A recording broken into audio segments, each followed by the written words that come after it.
Hi, everyone. This is Joey Lindstrom, Director for Field Organizing at the National Low Income Housing Coalition.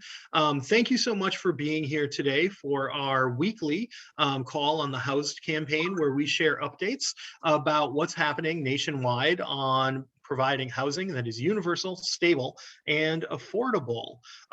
Let's take a quick look at our agenda today.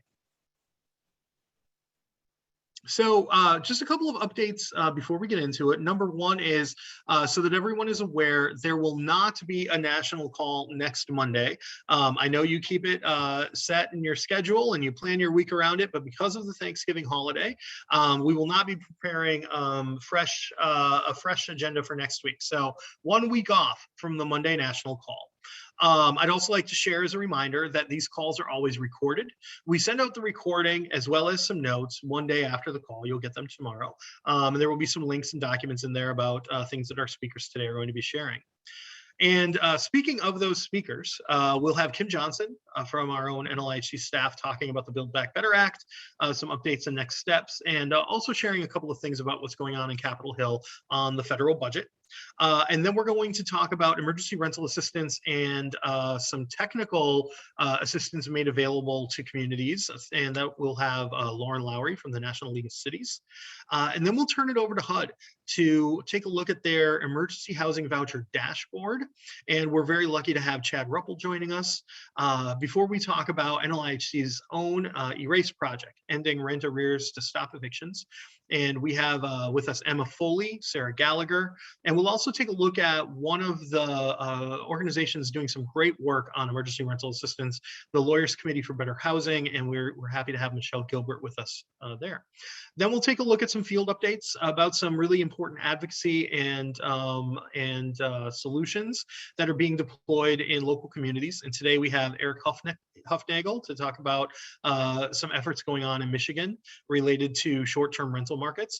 And Kristen Mon from Tulsa Authority for Economic Opportunity will talk about what's happening in Oklahoma. So with that, I'd like to turn it over to Kim Johnson, but before I do so, I'd like to say a big thank you to everyone on the call who has been involved in advocacy toward their members of Congress to build support for the passage of the Build Back Better Act. Many of you are aware that the Build Back Better Act finally got through the House of Representatives on Friday. This is, of course, a historic and important piece of legislation, and it cleared the first but not most significant hurdle.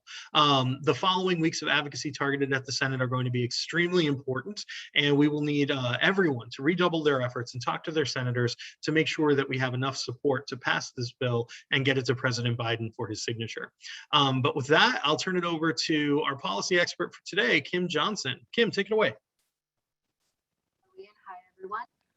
I'm Kim Johnson. I'm a policy analyst with NLIHC, and I'm going to be filling in for Sarah today, bringing you the latest updates from Capitol Hill. I do feel kind of bad that Sarah isn't here today because after months and months of her shepherding us through the policy updates on Build Back Better, I get to swoop in today and share the good news that Build Back Better passed the House on Friday morning.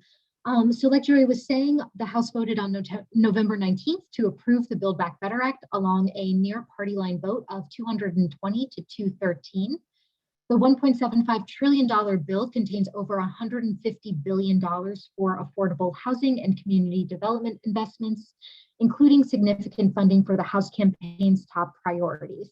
So that's $25 billion to expand housing vouchers to an estimated 300,000 households, $65 billion to preserve the nation's deteriorating public housing stock, and $15 billion for the National Housing Trust Fund to build and preserve over 150,000 affordable, accessible homes for households with the lowest incomes.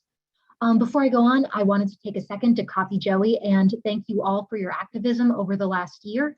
Without you all keeping the pressure on Congress to act, we would not have seen these historic investments in affordable housing. So thank you for all that you all have done this far. And again, like Joey said, the House was an important first step, but the fight to get this bill enacted is not over yet. The Build Back Better Act will now move on to the Senate, where President Biden, Senate Majority Leader Schumer, and Senators Joe Manchin and Kristen Sinema will, along with other senators, need to reach an agreement on a final size and scope of the bill. A recent analysis from the Congressional Budget Office estimated that the bill would increase the federal deficit by $367 billion over 10 years, but did not take into account significant additional revenue that would come from increased tax enforcement. However, the CBO score means that there may be additional pressure from Manchin and Sinema to shrink the size of the package, and any further cuts to the overall size of the Build Back Better Act could put the bill's affordable housing investments at risk. Senate Majority Leader Schumer says that the chamber will vote on the Build Back Better Act in December, and congressional leaders hope to enact the bill before Congress adjourns at the end of the year. Because changes in the Senate are expected, however, the bill will need to go back to the House for a final vote to approve the updated legislation before being sent to the president's desk for his signature. And with so much left to do, the timeline could slip into early 2022. In order to enact this ambitious bill, President Biden and congressional leaders will need the support of every Democratic senator and nearly all Democratic representatives. We're asking advocates to continue calling their members of Congress and urging them to support the Build Back Better Act and its historic investments in affordable housing, including rental assistance, public housing, and the National Housing Trust Fund. And while so much of our advocacy has been centered on getting Build Back Better enacted, I also wanted to take a second to share some updates on appropriations. Congress passed on September 30th a continuing resolution extending current funding levels for the federal government until December 3rd, 2021. But since then, little headway has been made in finalizing a federal budget for fiscal year 2022.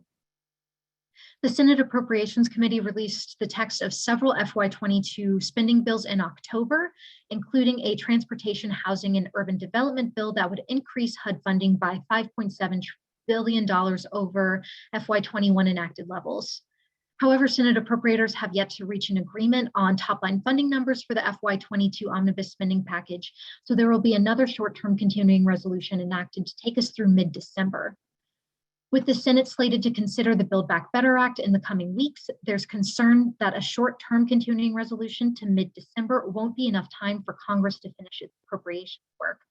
Senators have floated the idea of a continuing resolution that would push appropriations into February or March of 2022, and Senate Republicans are threatening to pursue a year-long continuing resolution that would maintain FY21 funding levels for the entirety of fiscal year 2022. Such a long continuing resolution would have devastating consequences for affordable housing and community development programs and the people that they serve. Because the cost of housing and development programs are tied to market rates, which rise every year, flat funding acts as a cut and reduces the number of people who are able to be served by these programs. So once the Build Back Better Act wraps up, we will need to quickly turn the full force of our attention to pushing Congress to enact an FY22 spending bill and warn them against a full year continuing resolution. We will have more information on how advocates can get involved in a push for appropriations in the coming weeks. And in the meantime, I'm happy to answer any questions, and I will turn it back over to you, Joey.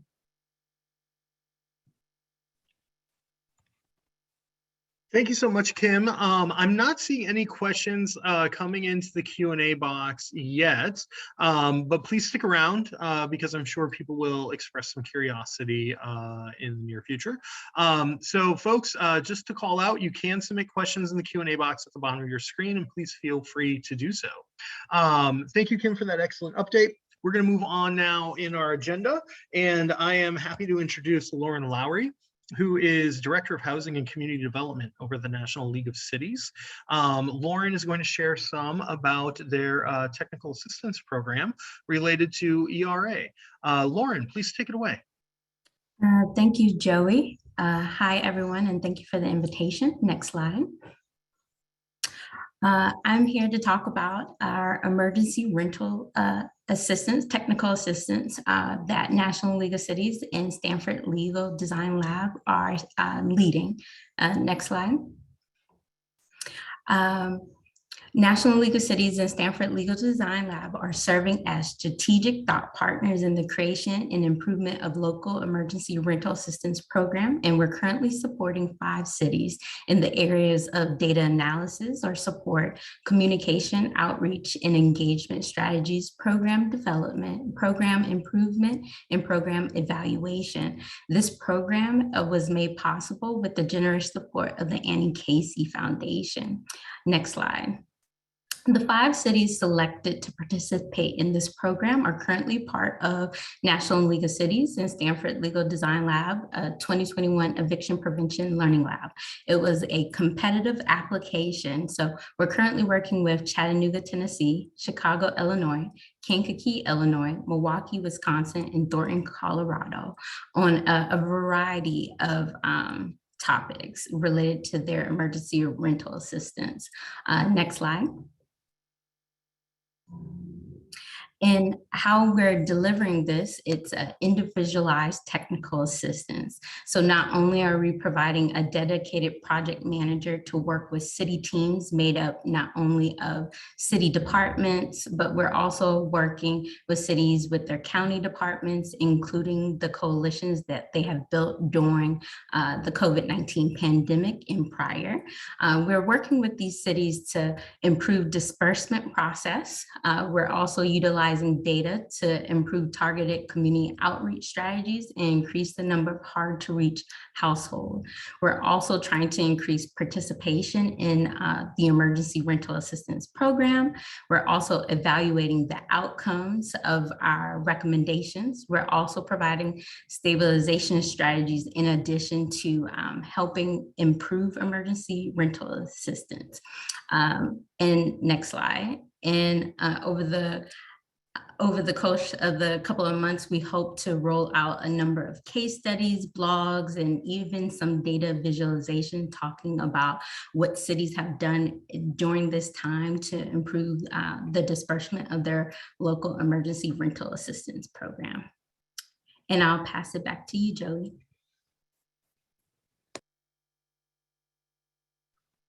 Thank you so much, Lauren, for introducing that wonderful technical assistance tool. This is really great. I've got one question in the Q&A box. I'm not sure if it's something you can answer. May subsidized housing or PHA tenants receive 3 months of prospective rent, future rent, under the emergency rental assistance guidelines? I will actually want to pass at that. Currently, the cities that we work with, we're not really working with public PHA communities, so I don't want to misspeak. You know, I think we might have a presenter during the Erase campaign update a little bit later who can answer that question. So I apologize if I picked a bad one to call out for you. Oh, no. So one question that we have here from Chi-Hyun Kim is, will NLC be accepting more programs into the TA? There's some things, there's some work in the pipeline. So as we get probably closer to the end of the year, we'll probably be rolling out another technical assistance program as it relates to the Eviction Prevention Learning Lab. That will be open to more cities outside of the Eviction Prevention Learning Lab. So please be on the lookout for that. And on that note, I wanted to call out a question. Will there be additional, I'm sorry, I just lost the question. Okay, and you will be adding more to the Eviction Prevention Learning Lab? Yes. Okay, great. So thanks so much for that presentation, and thanks for taking those questions. If you could, it would be great if you take a look at the chat box as well as the Q&A box to answer anything specific to your update. We'd really appreciate that help. And thank you for joining us today, Lauren.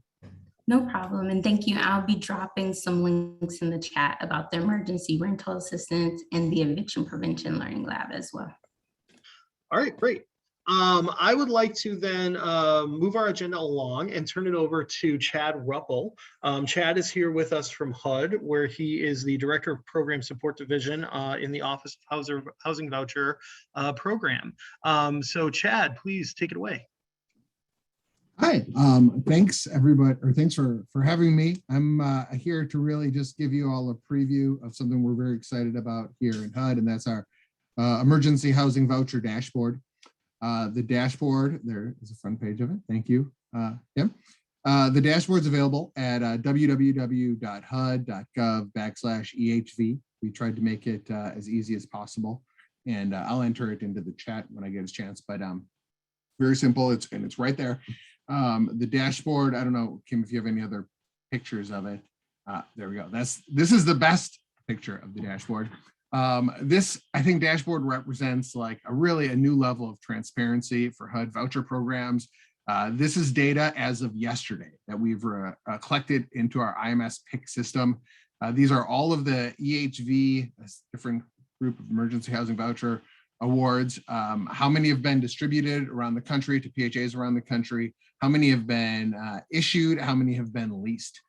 This is all the data that's been, again, reported based on the PIC 50058 data. This is like our household data collection system. And an important thing to note here is that PHAs still have 60 days to report this, right? So this is all the data we have, but it might not represent necessarily all the leasing that's going on in your community, but it should give you a good perspective of the data we have on the HUD side. And this is coming straight from them, right? Like kind of unfiltered, direct data that we've captured and now showing here. And I think it gives you, again, a great picture into how the EHV program is operating in different communities. Obviously, this is a very local decision on how these programs are set up. And in some cases, it does take a little while to get the required partnerships in place and to establish this type of a new program. And so we're seeing right now, as you can see in this chart, like quite a degree of variance in leasing speed. But again, this is giving everyone a chance to see the same data that we're using in implementing the EHV program. There's another slide here representing the cumulative number of households served. So these are, as a voucher is used to serve a household, sometimes they'll leave the program for whatever reason. Those vouchers will be reissued, and this is the cumulative people over time. You'll also see the cumulative number of reported issuances, right? And so this is something I'm sure many of you all are very familiar with, is that sometimes when someone gets a new housing choice voucher, they don't always have success in leasing that voucher, unfortunately. And so this will allow you to see the number of cumulative issuances. Again, these are only the issuances that have been reported into our IMS PIC system. They don't always get reported, but these are all the ones that have been reported. And then the corresponding household served is when they actually receive a lease with that voucher that they've been issued. Finally, this tab here shows the funding that's been distributed for this program. Just the initial funding, as many of you may know, Congress appropriated $5 billion for this program. This initial funding is to help support the vouchers for the first year, and then we have additional funds that will be rolled onto these vouchers during the life of the program. So here, another breakout of the awards by state. I would encourage everybody, I think the dashboard is fairly self-explanatory. If you go again to the website, there's also a webcast that explains how to use the dashboard. And I think that's a good spot to go to learn more about how to use it and find out more about the EHV program. All right, thank you, Chad, for that excellent update. Really appreciate you joining us and showing us the new dashboard. I've got one question here from Shelley, who asks, are there any plans to create a broader dashboard for the Housing Choice Voucher program that would include more information on utilization, particularly, and community voucher resources? Yes, so this is actually built off of our HCV data dashboard, which my team developed and actually published in the spring. I'll put it in the chat shortly, but if you just Google HCV data dashboard, it'll come up. Unfortunately, that dashboard, this is, again, we're kind of learning as we go, this is a new level of transparency here with this program. That dashboard, there's a little bit more of a lag in the way the data is reported and cleaned on the HUD side. but it is available. It shows down to the PHA level for all PHAs, their regular HCV awards, the utilization of those awards, as well as other special purpose voucher types. And so it's definitely available. Again, I'll drop it in the chat shortly. It was kind of the inspiration behind this EHV data dashboard that you see here. That's great. Thank you. One more question. This one comes from Sarah Cohn. Will you be making equity data available? For example, a breakdown of households by race, and is there data to represent how successful communities are in preventing discrimination by landlords against voucher holders? So equity data is very important to us, right? And to this administration, we do already collect this data as part of our regular HUD 50058 is the name of the federal form reporting, and it is available for the regular voucher program on our policy development and resource data sets. So that is there. We don't yet have the equity data compiled into a dashboard like this for the EHV program, but it's something we're working on, and it's certainly data that we're collecting on the HUD side and care quite a bit about. Discrimination against voucher holders is, an ongoing concern of ours. It's tough to find the data from the HUD 50058, but I know that there's a number of researchers, many of them may be on this call already, who are looking at the EHV program closely, and I know HUD has plans to continue to look at it. It's still a very new program, and as we gather more information, I'm sure we'll be sharing that. Excellent. I think that's all the questions I have for you for now, Chad. But if you wouldn't mind, please hang out and take a look at the chat box or the Q&A box as questions might additionally appear. Okay, thanks. Thanks for being with us. Really appreciate your time today. All right, and with that, we are going to move our agenda into the erase portion, ending rent arrears to stop evictions. And I would like to first turn it over to NLIHC's research analyst, Emma Foley, to share some new information about data. Emma, take it away. Thanks, Joey. Next slide. NLIHC continues to track emergency rental assistance spending using the most current data available. And as of this morning, we are tracking over $13.8 billion spent or obligated of ERA1 funding. This brings the total of ERA1 expended or obligated to just over 55% of the ERA1 allocation. Next slide.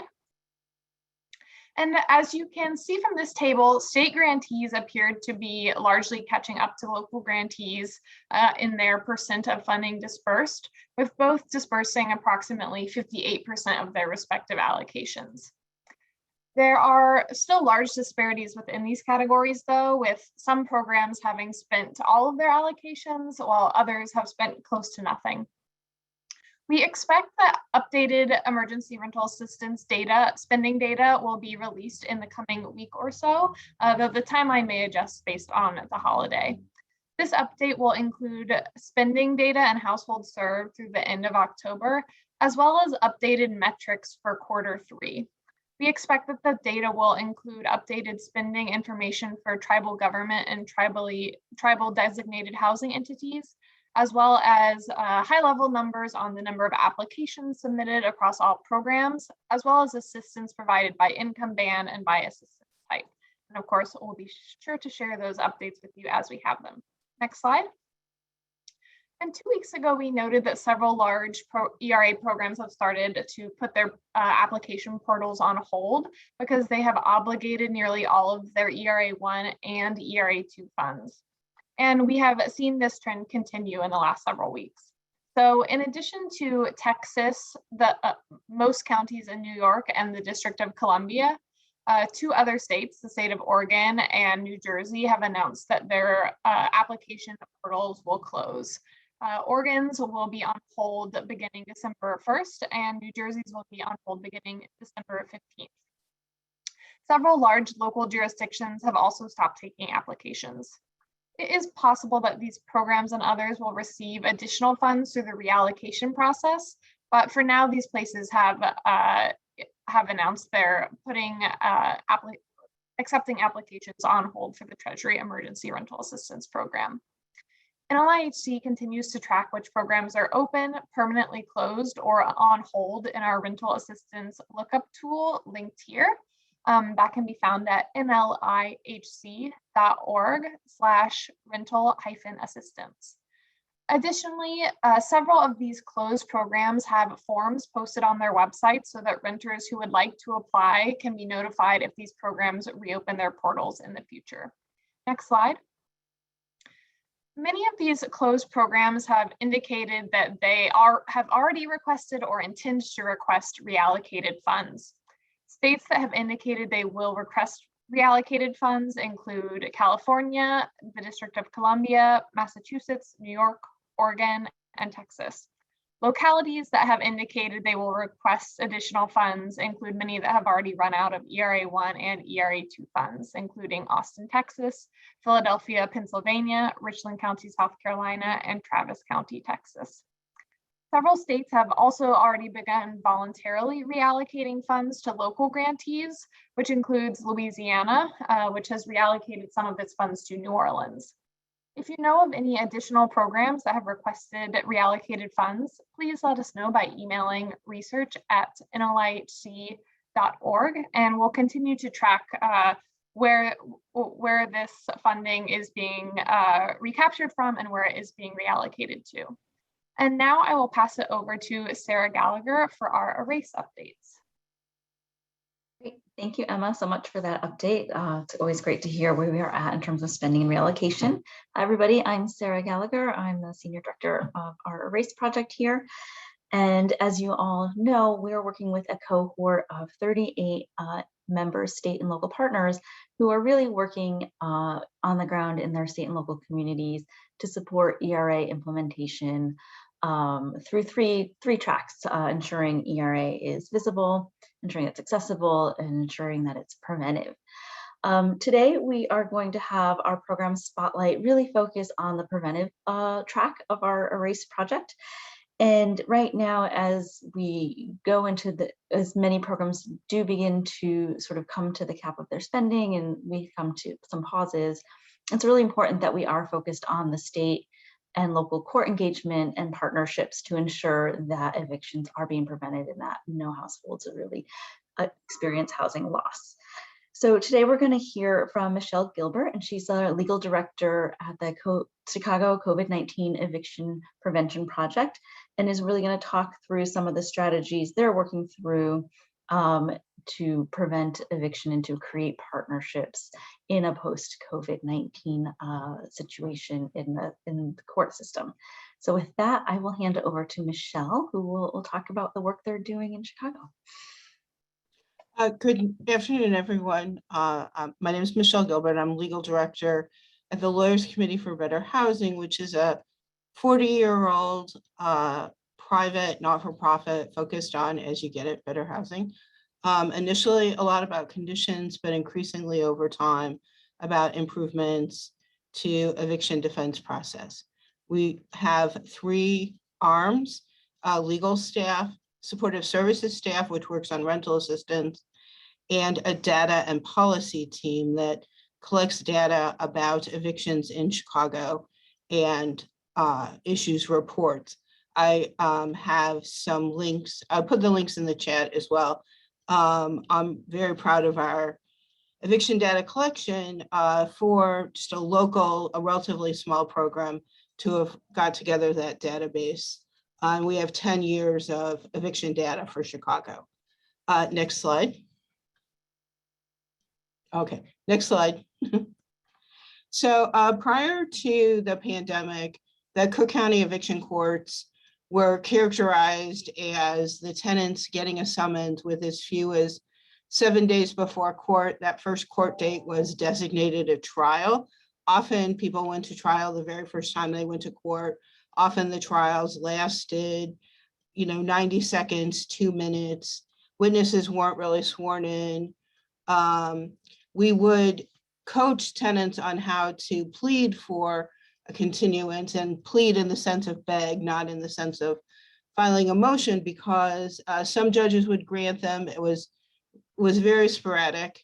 Tenants were routinely denied the opportunity to prevent offenses. They would try to come in and explain that they withheld due to conditions. And a judge would just tell them that's not relevant here, you have to go to building court. We know from our statistics that tenants were represented in only about 11% of cases, and the landlords were represented by an attorney in about 79% of the cases. One thing that the eviction data portal did as well was assign cases to community areas in Chicago, which demonstrates statistically what we all knew experientially, that eviction disproportionately impacts Black communities in Chicago. LCBH had a small rental assistance program, and we really tried to push the relationship between eviction court and rental assistance, but we were very much kind of out in the wilderness trying to get these things together. So next slide. During the pandemic, so officially opened in December 2020, we were part of a group that created the Cook County Legal Aid for Housing and Debt. It is not a new agency. It is a new way of delivering services. So it used the existing legal aid programs that were already appearing in eviction court.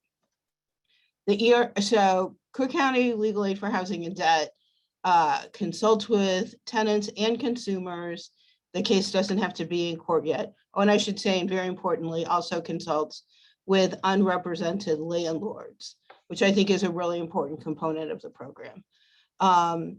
So one of the parts of CLAD is the ERP, where we are literally in Zoom rooms. Cook County has one main court in Chicago and 5 suburban courthouses. And if you've never been here, Cook County is a geographically big county. So it's hard to conceive of doing this program in person. So we do it in Zoom. Right now, I've got 3 or 4 attorneys sitting in Zoom breakout rooms to consult with people. We also now have rental assistance processors in the Zoom breakout rooms. And if the parties agree, they can be sent to mediation to try to work out a settlement. Next slide. So not only did the CLAD provide resources and this mechanism where the resources would be available, it was accompanied by a general administrative order, which is actually, to me, as important as the resources.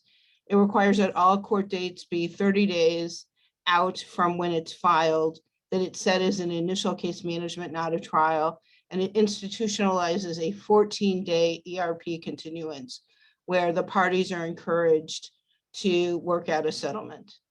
Next slide. So I'll say the reason that I have this little picture of an airplane is because we would, all along every meeting, we would talk about how we were building the plane while we were trying to fly it. The very first contract didn't have any scopes of service because we had no idea what services were going to look like. So I have just made a couple of points about what is working, what is a benefit, and then what are some other things to think about. I know that since we started ERP in April, 3,900 self-represented litigants have been able to immediately consult with an attorney, which, I mean, the number before that would have been like really in the low hundreds. Having the legal advice for the landlord benefits the program because as an attorney for tenants, I love being able to talk to an attorney for a defendant rather than an unrepresented landlord. And it also kind of gives some political cover. The court-based rental assistance was a little slow in getting started, unfortunately, but it's working now. This is heavily reliant on technology and the Slack channel. Illinois has done well with rental assistance. So in fact, Illinois, Cook County, and Chicago have obligated 100% of ERA 1 funds and are applying for reallocated funds from other jurisdictions, which obviously has helped make all of this work. One thing that's really been good, we work in collaboration with the Preservation Compact, Housing Action Illinois, and convene this weekly meeting where you got like really high level rental assistance, court people, advocates to share information. And I can report that we are settling about 68% of the cases that are assigned to us. So what else to think about? It's true that this is not a diversion program. It only happens once the case is filed. It's not a right to counsel program. It's only funding up through negotiation. However, we have other attorneys that we refer the cases to if we're not able to reach a settlement.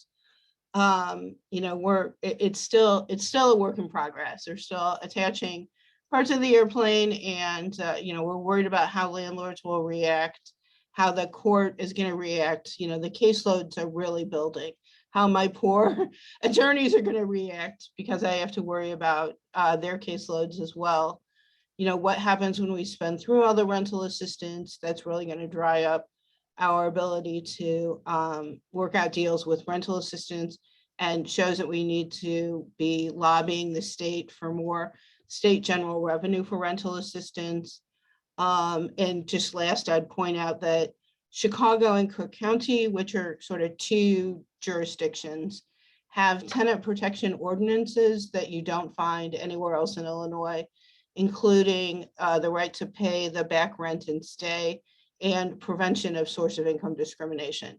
So, you know, what we're able to accomplish in Illinois, in Chicago and Cook County, is influenced by those laws and might not be replicable throughout the rest of the state of Illinois.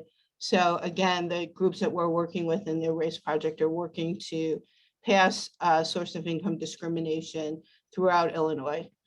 And I'm happy to answer any questions. Okay, thank you, Michelle, for that excellent presentation. Really appreciate it. I do have one question for you from Laura Massey. How do people get referred to ERP? Is that before court filing?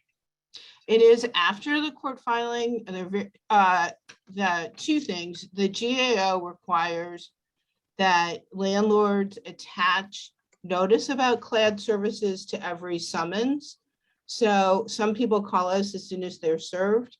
And then once they're in court, there is what we're calling a case manager sitting with the presiding judge of that calendar, who makes announcements, you know, and we have levels of support. Some judges are into it. They realize it actually helps them with their call. Some judges are less into it, but they always make an announcement that ERP is waiting.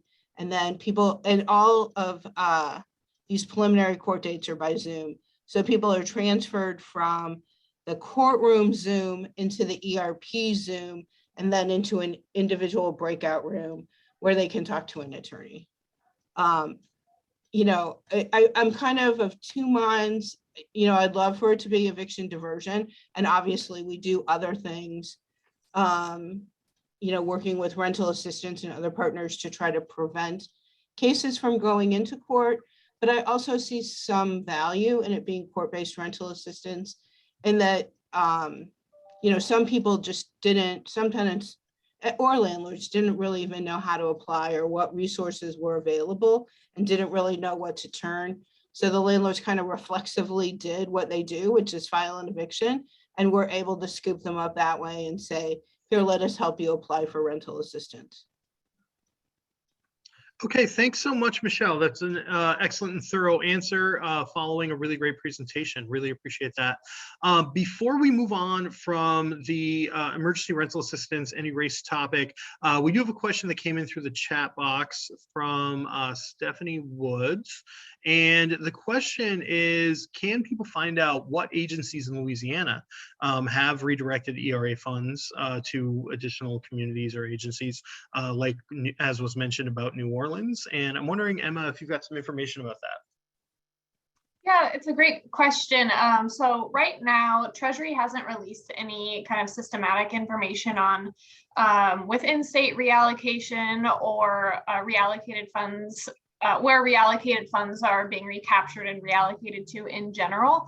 And so our tracking relies mostly on our partners as well as news articles that follow this. And so the information we have on New Orleans is from news articles and we haven't been able to, again, locate like a systematic place where Louisiana has posted that information.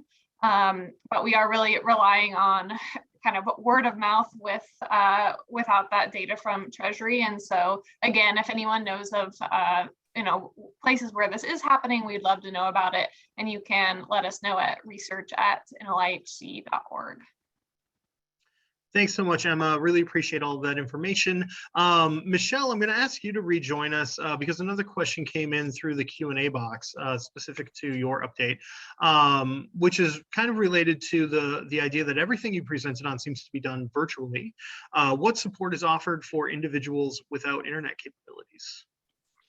So the Office of the Chief Judge has set up Zoom kiosks in a common area of the each of the courthouses.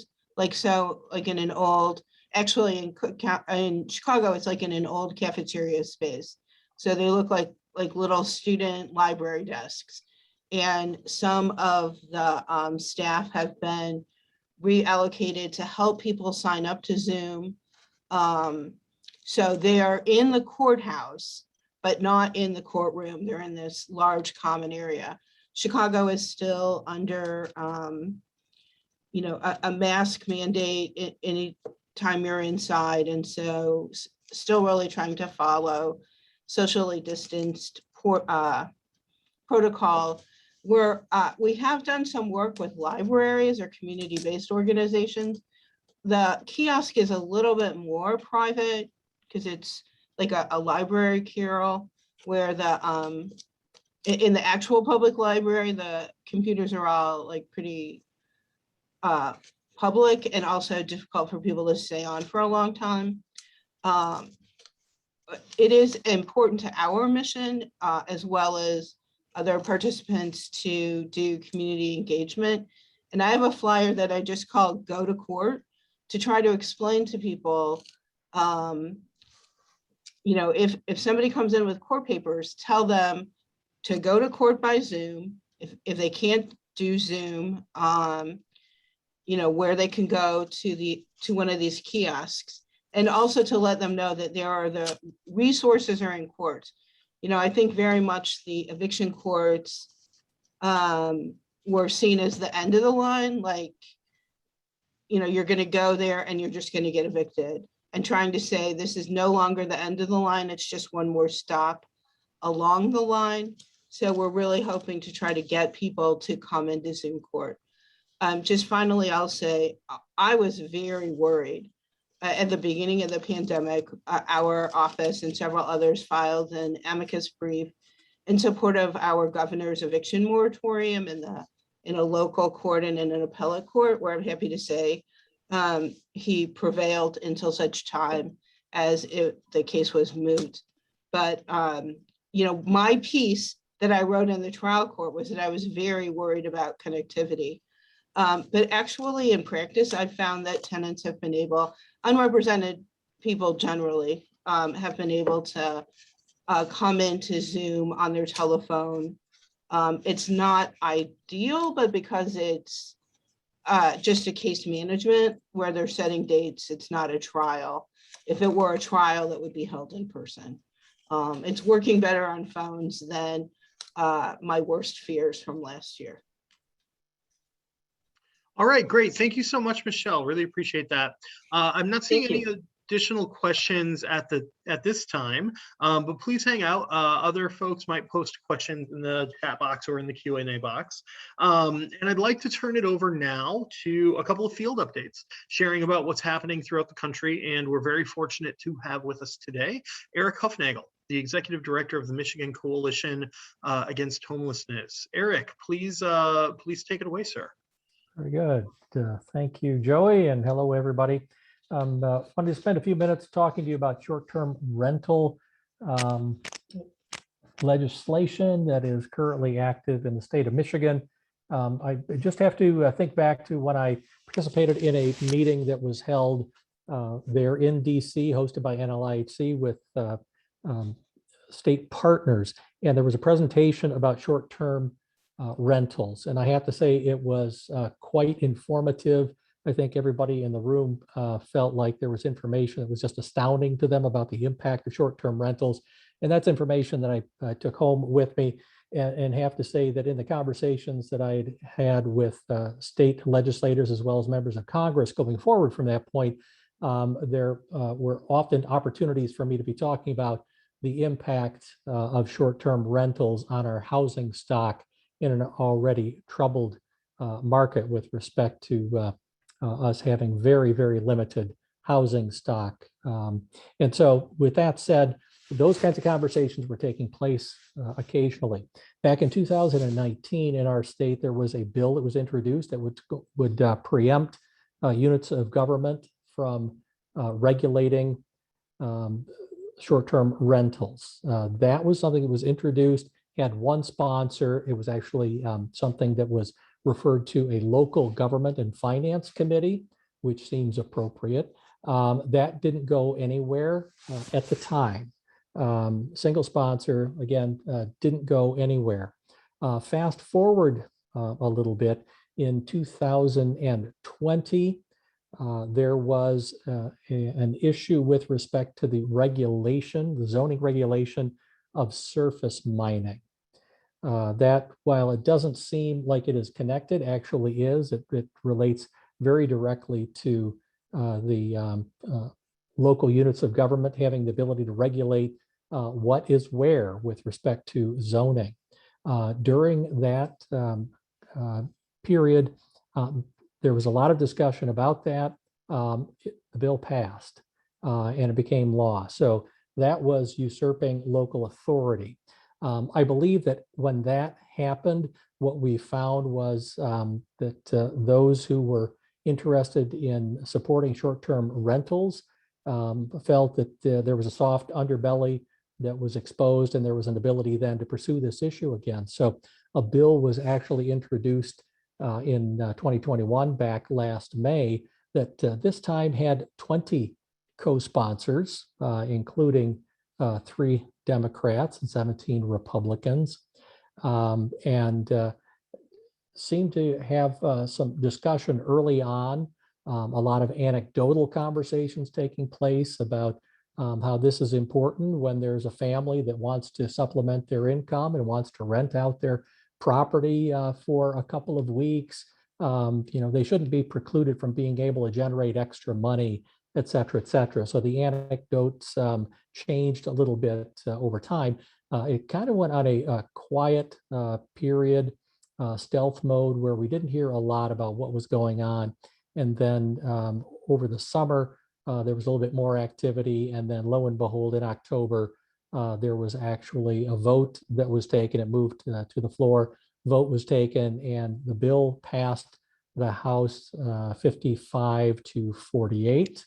And 3 of the co-sponsors that were Democrats actually withdrew their names as co-sponsors, which is not something you see very often, but that did take place. One of the things that was interesting, I forgot to mention about the bill being introduced. It was introduced not through local government and finance committee, but Committee on Commerce and Tourism. So a little bit of a different angle that was being taken, a little bit of a different audience with respect to the legislators that were taking up the legislation, but nonetheless, it's passed, and now it has gone to the Senate. There's a companion bill in the Senate that was introduced to the Committee on Regulatory Reform. So another angle there, regulatory reform, is being attached to it. So we have quite a robust effort undertaken here in Michigan. The Michigan Realtors is the lead organization that's a proponent of the legislation. The funding is also coming, of course, from Airbnb and VRBO, but they're not on the forefront. It's really the Michigan Realtors that are the face of things. Opponents are really including a variety of organizations, a coalition of organizations, but the Michigan Municipal League is really taking the lead on it and coalescing that coalition and working with a lot of other organizations, because this is being framed as, again, usurping local control or local authority. And that is the main argument that's being made. There was a Also, a survey that was done over the summer by the Michigan Restaurant and Lodging Association. The survey data really indicates that Michigan voters overwhelmingly oppose taking away local control with respect to short-term rentals. There isn't as much conversation about the impact on the housing stock, but in the survey, it does ask about concerns about increased housing costs among some other issues. 89% of voters out of the 400 people who were sampled and participated in that survey, 89% agree that they were concerned about that loss of local control and how it would impact the costs associated with housing in general. Some pretty staggering numbers with respect to that survey, but nonetheless, the members of the House on the Republican side still have moved forward with this, contending that this is an economic issue. Unfortunately, I have to say that my state representative and senator both were co-sponsors on their companion bills, and neither one of them was really supportive of entertaining information outside of their view. I just want to mention that I'm also the mayor of my community, so I do see this from two different angles. And in the conversations with the legislators, they really had made up their minds about things and were not interested in hearing any other discussion about it. And so at this point, I'm not really sure where we're going to be going with respect to the Senate. It did have a committee that was going to be actually reviewing and voting on moving the legislation out of committee, which did not take place. So they've slowed things down a little bit, but we don't know exactly where that's going to happen. One of the things with respect to the bill that we're concerned about is that, number one, it will allow governments to limit the number of units under common ownership, meaning in essence is saying, hey, you can regulate it so that you can have no more than 2 homes owned by the same party. Well, we know that when you look at some tweaking with ownership structures, setting up LLCs, there's an easy workaround there. The other thing that was very interesting is that local units of government would still be able to regulate by putting a maximum of no more than 30% of your housing stock could be short-term rental. If anybody knows what their housing stock looks like in their community, 30% just for rentals is pretty high, let alone for short-term rentals. So it's a staggering amount. 1 in 3 units within a municipality could theoretically be short-term rentals. So we're at the point where we're working very hard and trying to get messaging out about it. Of course, within the realm of our organization, we're talking mostly about the fact that we're talking about the impact on housing costs and the impact on the housing inventory, which is already at just unimaginable levels. And we have yet to hear any alternative that may be pursued. There was a lot of work done in the state actually back in May and in June with some alternate or substitute bills that were not supported by the Republican side. So it's a hurry up and wait for us. We've gotten things slowed down a little bit. We're still fighting the fight, trying to get the messaging out, and we're hoping to slow things down and or if nothing else, to be able to look at some alternatives that might provide some benefits to communities in a way that short-term rentals are intended to, but not restrict the ability to have local units of government regulate them in a way that they think is responsible and related to the needs of the residents with respect to their housing needs. So that is a quick overview. I'm not sure if anybody has any questions. I'm happy to answer them. Eric, I think that was really great. And I actually have a couple of questions I'll ask you based on that update. I'm really glad you guys are engaged on this. It's definitely true that short-term rentals are reducing the amount of rental homes that are available for people in communities throughout the country. Definitely true that they make a ton of money, which is why they get the attention of legislators so very often. One of the things you really hit on was local control as one of the talking points to make sure that short-term rentals aren't effectively regulated. But I'm wondering, is that an argument that's made by legislators on behalf of local communities, or are mayors or city council presidents, or do you have a towns and cities association that is knocking on the door of the legislators saying they need this? Are the local communities calling out for this local control of their own accord? Yeah, the Michigan Municipal League is the entity that is really working it on behalf of municipalities. Legislators are not typically listening to that. Those that are supporting the short-term rental legislation really have are tone deaf, I guess, to the input that they're getting. This is a typical response that I receive from my legislators. Hey, I really respect the fact that you know a lot about local government and that you're so committed and da da da da da. But so once you put the but in there, everything else before that doesn't mean anything. And in essence, I've been told, hey, really respect what you have to say, but we know more. And that's kind of the line that we've heard over and over and over again. So you're finding that there are an awful lot of elected officials at the local level who are being very active in reaching out to their legislators and also participating in interviews, working with the media, et cetera, to raise awareness about the issue from that local level. Because our state constitution from 1908 and then when it was updated in 1963 really stresses local control, home rule. It was strengthened even more in 1963. So that's really what we're referring back to, that when you look at the Constitution and you look at some of the court cases that have taken place, it really sides with local units of government in having that control. Yet these pieces of legislation, the surface mining as well as this piece of legislation, just are completely ignoring that altogether. Has any of your advocacy been targeted toward Governor Whitmer? Do you have a sense of how she'll approach this legislation if it comes to her desk? I don't think that there's been anything that's been public. And I imagine, I can only imagine that what you will see is that she will oppose it. I believe that she would oppose it based on how she's handled herself in the past. But it's also difficult times here where you have Republicans and Democrats who are not working together particularly well, and you have a lot of animosity between the Republican held legislature and the governor's office. So I'm not really sure whether or not she will stand up against it or not, because she's not spoken publicly about it. Got it. Got it. Thanks, Eric. One just quick clarification from the chat box. We've used the term short-term rentals a lot. And yes, this is what many people consider vacation rentals. A lot of the things you'll see on platforms like Airbnb or VRBO and so forth. Yeah, it'll be rentals for less than 30 consecutive days based on this legislation. Yes.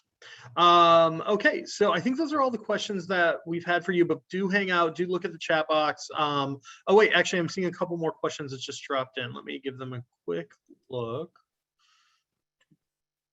Oh, here's a good question from Eric Fronberg. How do you track the number of short-term rentals or the percentage of housing stock that is used for short-term rentals in your community? That's Eric's question, and I'll add to it. If you're not able to regulate short-term rentals, how then would you even know how many of them exist in your community? Yeah.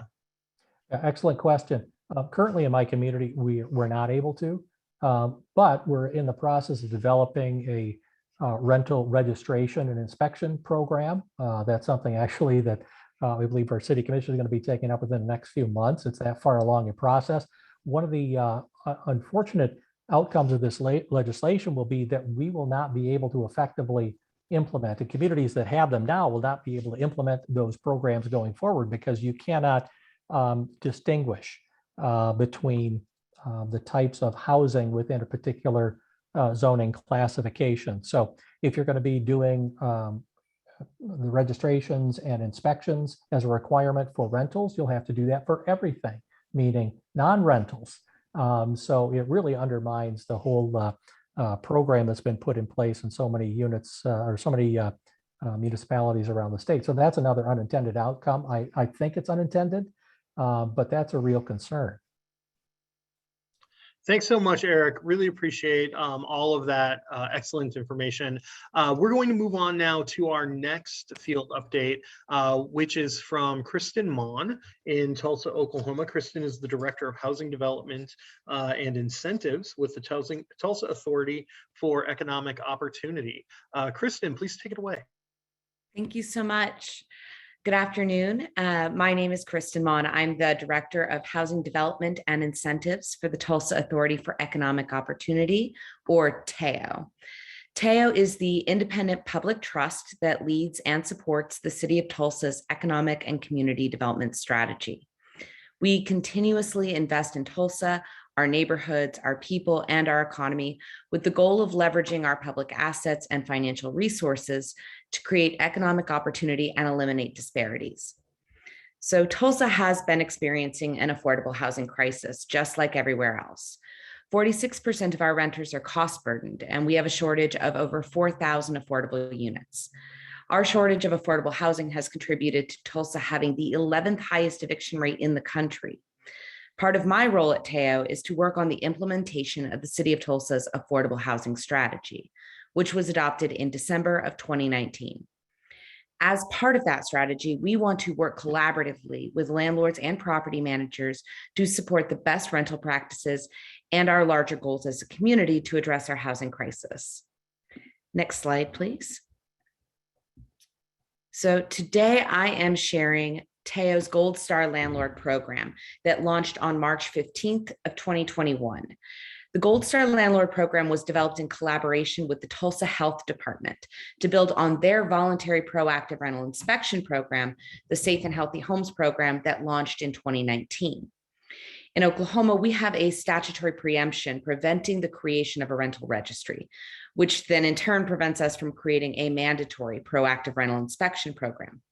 So Kendra Wise of the Tulsa Health Department developed a voluntary program where landlords participated in voluntary rental inspection in order to receive incentives such as lead abatement. With the success of that program, we worked with them to develop a program that would create rewards and incentives for landlords to engage in other best practices around our affordable housing strategy. So since launching in March, we have 21 participating landlords and property managers, and these range from single family homes to multifamily complexes, mom and pop landlords to property managers with over 1,000 individual units in their portfolio.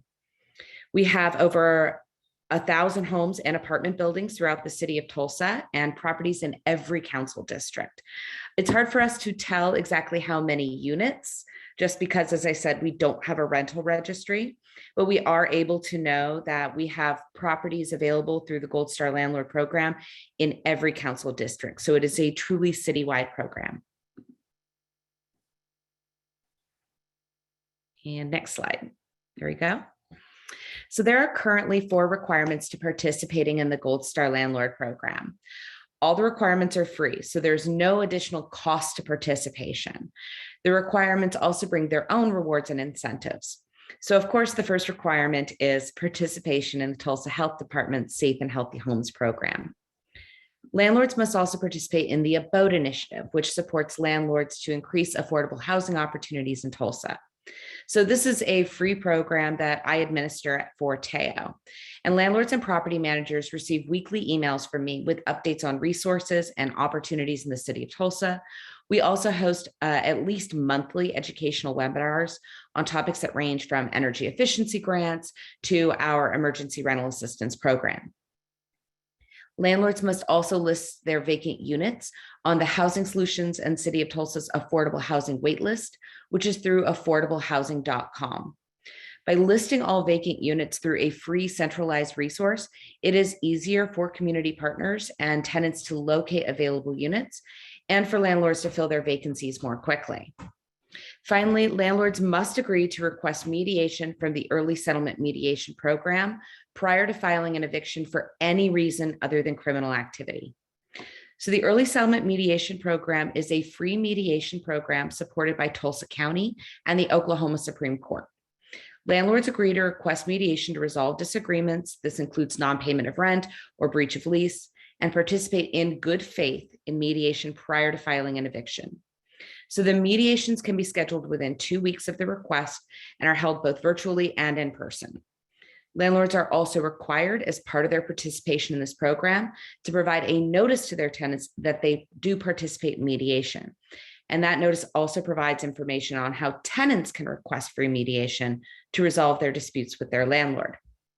I will say that in our case, I do think mediation, not just being a requirement, is also an incentive because it is free. And they currently have a settlement rate of 75%, with 94% of those settlements sticking. So it is also a great thing we try to promote to landlords. And next slide. Right. For participating in the Gold Star Landlord Program, landlords receive rewards and incentives that include advertising and promotion, support of HoUSed housing staff, including direct referrals to other services as needed. For example, referrals to our business services liaison manager, who provides assistance with permitting, prioritize processing of applications to the City of Tulsa's COVID-19 rentals and UT assistance program, and our Affordable Housing Trust Fund landlord incentives. I think the most compelling incentives that we hear back have been the direct support of HoUSed housing staff, prioritizing processing of ERAP applications, and our Affordable Housing Trust Fund landlord incentives, which I will talk about a little bit more next. So in February of 2021, the City of Tulsa launched the Affordable Housing Trust Fund, which is a citywide fund for the production and preservation of affordable housing through affordable rental housing development, home buyer assistance, landlord incentives, and rental assistance. The Affordable Housing Trust Fund provides grants to agencies to create landlord incentive programs. And through these programs, landlords are offered incentives to work with tenants who are low income, receiving government assistance, have been justice involved, have past evictions, or are otherwise experiencing barriers to housing. So the incentive programs focus on mitigating that perceived risk, including paying for repairs, unpaid rent, unpaid utilities in a tenant's name, or to cover vacancy payments related to unit preparation. These programs are only available to Gold Star landlords. This ensures that Gold Star landlords receive the unique rewards funded by the Affordable Housing Trust Fund, and that our community partners are able to connect tenants with the landlords who are committed to engaging in the best practices, like using mediation for eviction diversion. One example is a landlord guarantee fund. When a landlord rents to a tenant through an agency with a landlord guarantee fund, the agency guarantees to reimburse landlords for unpaid rent, utilities, or damages caused by the tenant. These funds are able to increase the effectiveness of other federally funded programs, such as rapid rehousing, by incentivizing landlords to rent to tenants receiving other assistance who would otherwise landlords might not have been willing to work with. So in its first 6 months, the Affordable Housing Trust Fund Committee has recommended, and our board has funded, 3 landlord incentive programs through the Tulsa Day Center, Tulsa Cares, and Housing Solutions. So we have given away $250,000 in funding in total for all 3 programs. And we estimate that 260 low-income households will be able to obtain stable housing. Already, our community partners are developing new and innovative incentive programs that will support our Gold Star landlords. So a key piece to our success with the Gold Star Landlord Program has been creating a flexible funding source that supports creative incentives for landlords to meet their specific needs, but with our community partners so that they can identify what their barriers are and create collaborative solutions. So that is the Gold Star Landlord Program and our incentive program through the Affordable Housing Trust Fund. Thank you so much, Kristen, for sharing about this really excellent, really innovative program. Your work is so impressive. I want to ask one question that came in through the Q&A box. What concerns have landlords had about participating in the Gold Star program? Have you run into any unexpected opponents? I will say that in terms of the challenges and the barriers, I think it's what you see with any new program of figuring out how it works. So for example, we have a property manager who's very automated. He is used to being able to push a button and the notice goes out or the case goes to the lawyer, and that's just how his system operates. And we are essentially disrupting it by saying, no, we want you to ask for mediation. And while he's not opposed to it, it does mean he has to fundamentally change part of how all of his property managers throughout the city do business. So I think it's just being willing to work one-on-one. And this is where I talk about the partners that we worked with in the requirements. They have been willing to work with Gold Star landlords. So like where we ran into that, we were able to sit with early settlement mediation, sit with that landlord and say, how does the system work? Where can we make changes? How can we support you to make this as easy as possible? In terms of unexpected opponents, I would say that we have had certain representatives of landlord organizations who have disliked the program because they felt they did not get enough input into it, and particularly opposed some aspects, specifically mediation. However, I will say when it comes to mediation and any of those requirements, none of our participating landlords have had an issue. And I think sometimes there can be a disconnect, particularly when we operate at this very high policy level, between what might be considered objectionable based on perceptions of it. But when we actually are working with individual landlords, with tenants, with organizations, and say, just give it a try. I would say particularly around mediation, because there was a lot of perception of, well, now my eviction process is going to take 3 months. And we said, no, we'll schedule you in 2 weeks. You give it a try. You don't give up any legal rights. And if it doesn't work, it doesn't work. Go file your case. And I think where landlords were able to engage more there, we saw a lot of the opposition drop. And I think another key part of that is it shows if you give a lot of these programs that have been around, like our mediation program's been around over 20 years, but was just incredibly underutilized in the eviction context. If you give it a try, the sky doesn't fall. So I think it also contributes to those higher policy discussions where we see the opposition of saying, we tried it over here and nothing bad happened. That's great. Thanks so much, Kristen, for that answer. I'm looking at, I think I have another question. No, okay. It looks like we are done with our agenda today. It looks like we're done with our questions. I'd like to remind everyone that there will be no National Monday call happening next Monday. So we will resume these calls on December 6th. In the meantime, I'd like to thank everyone again for your excellent work reaching out to your members of Congress and getting the Build Back Better Act through the House of Representatives. So much more to do to get it through the Senate, and we will be in touch with you about those steps, and we will have new tools for you to take action. Thanks to all of our excellent presenters today for taking the time to be with us and share these wonderful updates with our audience. We will send the recording and the follow-up materials in an email tomorrow. And with that, goodbye, everyone. Have a great holiday.